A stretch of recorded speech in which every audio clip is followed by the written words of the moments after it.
Welcome to our channel RK tutorial. So మన ఛానల్లో ఉన్న సబ్స్క్రైబర్స్ అందరికీ గుడ్ న్యూస్ అండి. మరి చాలామంది రిక్వెస్ట్ మేరకు ఏపీ హాస్టల్ వెల్ఫేర్ ఆఫీసర్ లేదా హాస్టల్ వార్డెన్ ఉద్యోగాలకు సంబంధించి ఫుల్ కోర్సు ఇంతకుముందు మన యాప్లో 1299 ఉండేదండి. సో దీనిని మళ్ళీ 799 రూపాయలకి అందచేయడం అయితే జరుగుతుంది 2 సంవత్సరాల వ్యాలిడిటీతో. సో కాబట్టి ఈ ఆఫర్ కేవలం 2 రోజులు మాత్రమే ఉంటుందండి. ఓకే, వెంటనే మరి పర్చేజ్ చేయండి. ఇందులో 1000కి పైగా క్లాసెస్ ఉంటాయి, టెస్ట్ సిరీస్ ఉంటుంది, పీడిఎఫ్ మెటీరియల్ కూడా ఉంటుంది. మూడవ 20 సంవత్సరాల ఎక్స్పీరియన్స్ కలిగిన ఫ్యాకల్టీ చేత క్లాసెస్ అయితే చెప్పించి అప్డేట్ చేయడం జరిగింది. Just 799 2 years validity.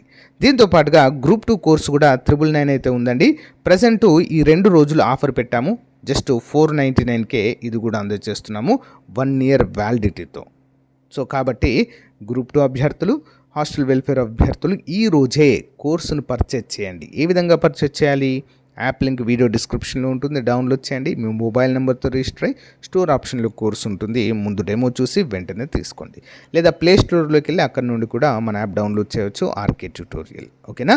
60,000కు పైగా అభ్యర్థులు డౌన్లోడ్ చేసి ప్రిపేర్ అవుతున్నటువంటి ప్రముఖమైన సంస్థ. ఓకేనా? All the best. Thank you. Series అనేది చాలా ఇంపార్టెంట్ అండి. సో మనము స్టాండర్డ్ మెటీరియల్ని తీసుకుని ఈచ్ అండ్ ఎవ్రీ పారాగ్రాఫ్ నుండి ఒక్క బిట్ కూడా మిస్ అవ్వకుండా మీకైతే అందచేయడం జరుగుతుంది. ఓకే, రెగ్యులర్గా ఫాలో అవ్వండి. ఇప్పుడు మనం చెప్పుకుంటున్నటువంటి ఎంసీక్యూస్ అన్నీ కూడా ఆన్లైన్ ఎగ్జామ్స్ రూపంలో మన యాప్లో అప్డేట్ చేయడం జరుగుతుంది. సో అందుకే ప్రతి ఒక్కరు కూడా కోర్స్ తీసుకోవడానికి ట్రై చేయండి. 100% మీకు యూస్ఫుల్గా ఉంటుంది. ఇప్పటికే చాలామంది తీసుకున్నారు, చాలా థ్యాంక్స్ అండి. సో వాళ్ళు తీసుకున్నదే కాక వాళ్ళ ఫ్రెండ్స్కి కూడా షేర్ చేస్తున్నారు. చాలా మంచి ఫీడ్బ్యాక్ అయితే ఉంది. ఎప్పటికప్పుడు కూడా క్లాసెస్ అయితే అప్డేట్ చేయడం జరుగుతుంది, గమనించాలి. ఓకేనా? మరి నిన్నటి క్లాస్కి కంటిన్యూస్ అండి, ఇది చూద్దాం. 19వ శతాబ్దం చివరలో ఆధునిక కాలంలో విద్యకు సామాజిక శాస్త్ర ఉపగమాన్ని అనుసరించడం ప్రారంభమైంది. మరి దీని ప్రాధాన్యతను మొదటగా పేర్కొన్నవారు ఎవరు? Who first highlighted the importance of sociological approach to education in the late 19th century? Answer option C అండి, ఎమైల్ డార్క్హెమ్ అనేటువంటి ప్రముఖ తత్వవేత్త. చూద్దాం. విద్యకు సామాజిక శాస్త్ర ఉపగమం ప్రాధాన్యతను డార్క్హెమ్ మొదటగా పేర్కొనడము జరిగింది. Next one. 20వ శతాబ్ది ప్రారంభంలో ఏ దేశంలో వలసలు, పట్టణీకరణ వల్ల వచ్చిన విద్యాత్మక సమస్యలపై దృష్టి సారించారు? In the early 20th century, which country focused on educational problems due to immigration and urbanization? Answer option D, America దేశంలో. అమెరికాలో వలసలు, పట్టణీకరణ వల్ల విద్యా సమాజ శాస్త్రం ఆవశ్యకత అనేది చాలా పెరిగింది. Next one. విద్యా సమాజ శాస్త్రం అనే ప్రత్యేక అంశము ఏ సంవత్సరంలో ఆవిర్భవించింది? In which year did the special field sociology of education emerge? Option B అండి, 1920వ సంవత్సరంలో. వివరాలు చూద్దాం. 1920లో విద్యా సమాజ శాస్త్రం ఒక ప్రత్యేక అంశంగా ఆవిర్భవించింది. ఇంపార్టెంట్. Next one. విద్యా సమాజ శాస్త్ర పితామహుడు అని ఎవరిని పిలుస్తారు? Who is known as the father of educational sociology? ఎవరిని పిలుస్తామండి father of educational sociology? Option C అండి, George Payne. Okay, George Payne అనేటువంటి విద్యావేత్తని చూద్దాం. జార్జ్ పేనీను విద్యా సమాజ శాస్త్ర పితామహుడుగా గుర్తిస్తారు. Next one. జార్జ్ పేనే 1928లో ప్రచురించిన గ్రంథం ఏది? Which book was published by George Payne in 1928? ఏంటి ఆ గ్రంథం పేరు, ఆ బుక్ పేరేంటి? ఆప్షన్ బి అండి, the principles of educational sociology. చాలా ఇంపార్టెంట్ క్వశ్చన్ ఇది. ఓకేనా?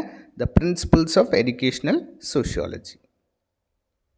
The principles of educational sociology అనేటువంటి గ్రంథాన్ని జార్జ్ పేనీ రచించడము జరిగింది.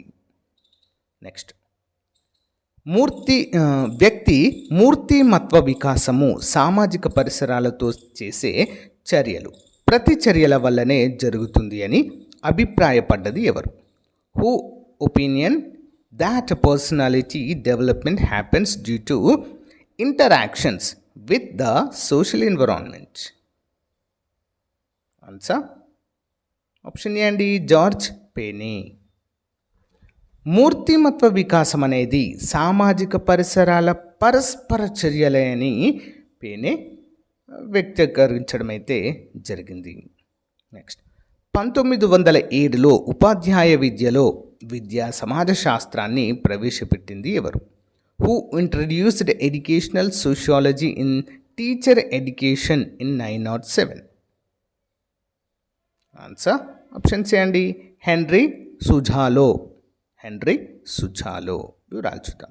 హెన్రీ సుజాలో 1907లో ఉపాధ్యాయ విద్యలో దీనిని ప్రవేశపెట్టడం జరిగింది. Next one, the school and society, democracy and education గ్రంథాల రచయిత ఎవరు? Who is the author of the school and society and democracy and education? Option B అండి, జాన్ డ్యూయీ. ఈ రెండు ప్రసిద్ధ గ్రంథాలను జాన్ డ్యూయీ రచించడం జరిగింది.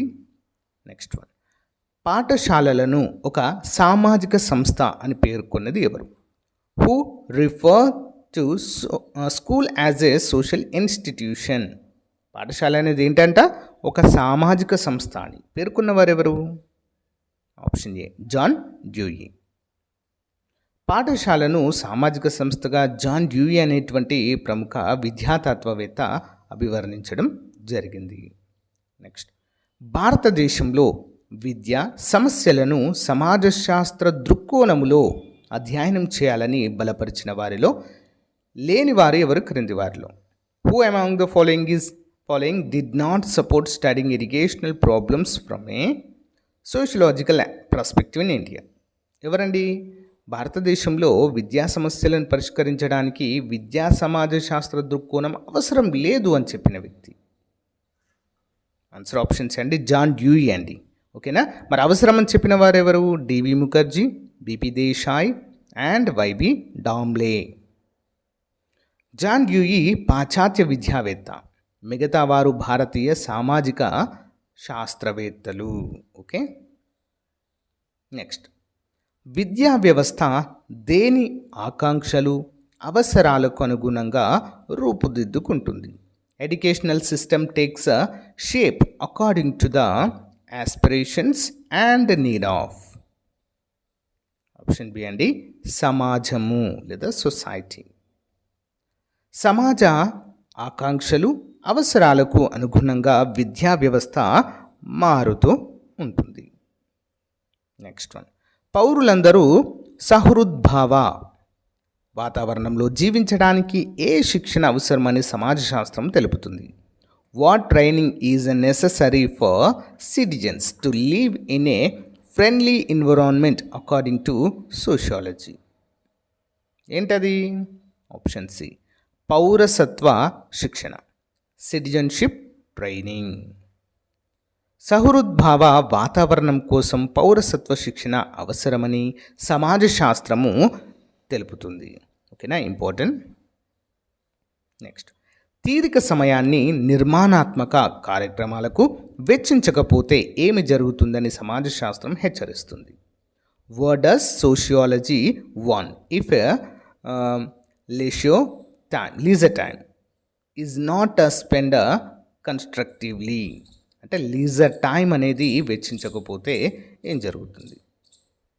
ఆప్షన్ బి అండి, శారీరక మానసిక రుగ్మతలకు ఇది దారి తీస్తుంది. ఇంపార్టెంట్. సో సమయ సద్వినియోగం లేకపోతే రుగ్మతలు వస్తాయని చెప్పేసి ఇది హెచ్చరించడం చూడవచ్చు. నెక్స్ట్ వన్, మారుతున్న సమాజానికి సామాజిక అవసరాలకు అనుగుణంగా విద్యా ప్రణాళిక ఎలా ఉండాలి? How should the curriculum be to suit the changing society and social needs? Option B అండి, నమ్యత మరియు ప్రగతిశీలత, ఫ్లెక్సిబుల్ అండ్ ప్రోగ్రెసివ్గా ఉండాలనేది తెలుపుతుంది. వివరాలు చూద్దాం. విద్యా ప్రణాళిక ఎప్పుడు నమ్యత కలిగి ఉండాలి, అంటే ఫ్లెక్సిబిలిటీ అనేది కలిగి ఉండాలి. ఎందుకోసం? ఎప్పటికప్పుడు కూడా సమాజంలో వచ్చేటువంటి మార్పులకు అనుగుణంగా మరి ఇది కూడా మారుతూ ఉండాలి. ఇంపార్టెంట్. నెక్స్ట్, సామాజిక సాంస్కృతిక వారసత్వాన్ని ముందు తరాలకు అందించడాన్ని విద్యా ప్రణాళికలు ఏమంటారు? So passing on social and cultural heritage to future generations in a curriculum is called. ఏమంటారండి దీన్ని? ఆప్షన్ బి, సాంస్కృతిక బదిలీ అంటారండి. ఏమంటారండి? సాంస్కృతిక బదిలీ. మరి వారసత్వాన్ని, విలువలను ముందు తరాలకు అందించడమే సాంస్కృతిక బదిలీగా మనము చెప్పుకోవచ్చు. నెక్స్ట్ వన్, శ్రమలోని గొప్పదనాన్ని తెలియచేసి అన్ని వృత్తులను గౌరవించే సంస్కారాన్ని పెంపొందించే సూత్రం ఏది? Which principle develops the culture of respecting all professions by showing the greatness in labour? Answer option C, వృత్తి పట్ల గౌరవము, డిగ్నిటీ ఆఫ్ లేబర్. ఇంపార్టెంట్. అన్ని వృత్తులను గౌరవించడమే డిగ్నిటీ ఆఫ్ లేబర్ క్రిందికైతే వస్తుంది. నెక్స్ట్, యువతలో వసుదైక కుటుంబం భావనను పెంచడం ఏ సూత్రం క్రిందకి వస్తుంది యువతరంలో? So fostering the feeling of వసుదైక కుటుంబం అంటే universal family comes under which principles? దేని క్రిందకు వస్తుందండి? ఆప్షన్ బి, జాతీయ మరియు విశ్వ భావన. చూద్దాం. విశ్వమానవ సౌభ్రాతృత్వాన్ని నెలకొల్పడం జాతీయ విశ్వభావన సూత్రంగా మనమైతే చెప్పుకోవచ్చు.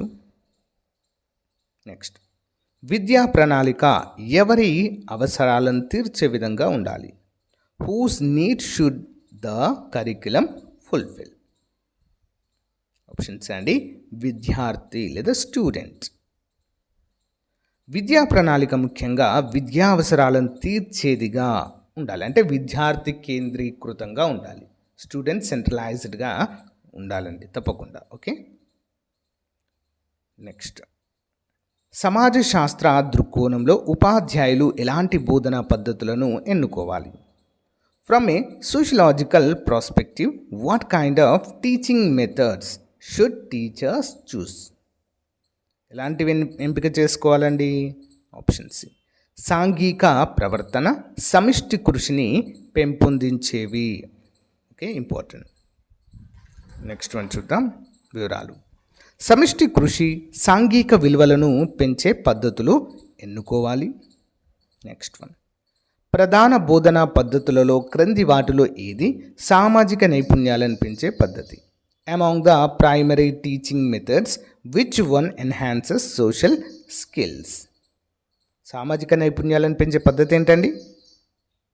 ఆప్షన్ ఏ అండి, బృంద చర్చా పద్ధతి, అంటే గ్రూప్ డిస్కషన్ మెథడ్. వివరాలు చూద్దాం. బృంద చర్చ ద్వారా విద్యార్థులలో సామాజిక నైపుణ్యాలు మెరుగుపడతాయి. ఓకే. నెక్స్ట్, SUPW విస్తరణ రూపం ఏంటి?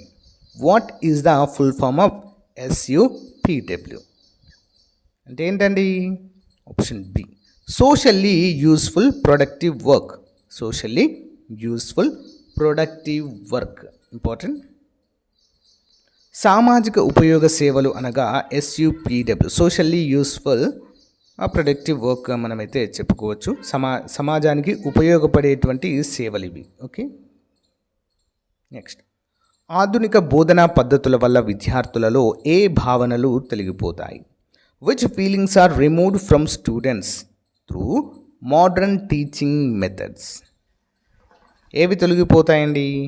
ఆప్షన్ సి, న్యూనతా భావనలు, సంకుచిత ఆలోచనలు. Okay, inferiority complex and narrow thoughts అనేవి తొలగిపోతాయి. ఓకే, సరైన పద్ధతుల వల్ల అపోహలు, న్యూనతా భావాలు తొలగి ఆత్మవిశ్వాసం అనేది పెరుగుతుంది. నెక్స్ట్ వన్, విద్యార్థులు రోజువారీ పనులను క్రమబద్ధంగా, సమయానుకూలంగా, సులభంగా చేయగలిగే నేర్పును పెంచడాన్ని ఏమంటారు? Enhancing the skill of students to do daily task. Systematically and punctually is called. Answer option A అండి. ఓకే, క్రమశిక్షణ, డిసిప్లిన్. రోజువారీ పనులను క్రమబద్ధంగా చేయగలిగే నేర్పును పెంచడమే క్రమశిక్షణ. ఇంపార్టెంట్. నెక్స్ట్, విద్యార్థులకు క్రమశిక్షణ నేర్పడం అంటే శిక్షించడం ద్వారానే సాధ్యమని నమ్మడం ఏ దృక్పథం? Believing that teaching discipline is only possible through punishment is a which perspective? దేని కిందకు వస్తుందండి? సి, శాస్త్రీయ దృక్పథము. అశాస్త్రీయ దృక్పథం, అన్సైంటిఫిక్ ప్రాస్పెక్టివ్ కిందకు వస్తుంది. శిక్షించడం ద్వారా క్రమశిక్షణ నేర్పడం అశాస్త్రీయ దృక్పథంగా చెప్పుకోవచ్చు. నెక్స్ట్, సమాజ శాస్త్రం ప్రకారం క్రమశిక్షణ ఎలా నేర్పాలి? According to sociology, how should discipline be taught? Options అండి. ప్రేమ, వాత్సల్యము, సహానుభూతితో నేర్పించాల్సి ఉంటుంది. సమాజ శాస్త్ర దృక్పథం ప్రకారం ప్రేమ, వాత్సల్యంతో విద్యాబోధన అనేది చేయాలి. నెక్స్ట్, యువతరాన్ని సాంఘీకరించడంలో తల్లిదండ్రుల తర్వాత అత్యంత కీలకమైన బాధ్యత ఎవరిది? After parents, who has the most crucial responsibility in socialising the youth?